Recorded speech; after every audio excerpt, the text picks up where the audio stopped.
Good morning mga kabojak at mga reels. Ito lang muna ang ating ihahain ngayong umaga dahil medyo maulan at medyo kailangan maghigpit ng sintron. Hehehe. Ang palaya, kung itlog, okay na yan mga kabojak. Yan o. Maya finished product na yan. Ito mga kabojak o.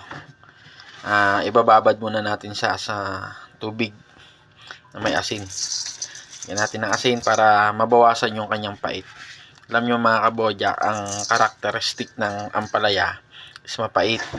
Para kahit hindi mo siya lamasin, babad mo lang siya sa tubig na may asin na mga 30 minutes. Okay na yan. Saka mo ulit banlawan. Saka mo na igisa. Diba? Goods na yan mga kabojak. Iwan muna natin dyan ng mga 30 minutes.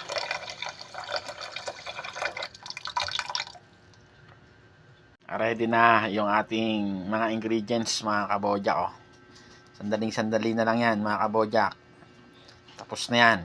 At tayo po ay kakain na.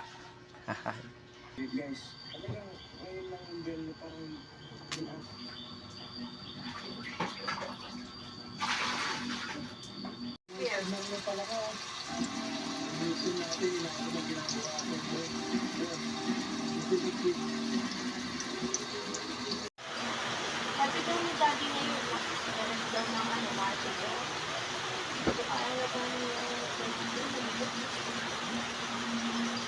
Ito na mga kabojak, mga reels, ang ating finished product ng ampalaya con itlog. Ayan o, may isa pang dalawang sili pa dyan mga kabojak na pampagana mamaya pag kumain tayo.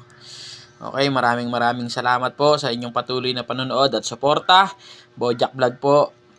Puntahan nyo lang po sa aking YouTube at subscribe na rin po kayo. Maraming salamat and God bless us all.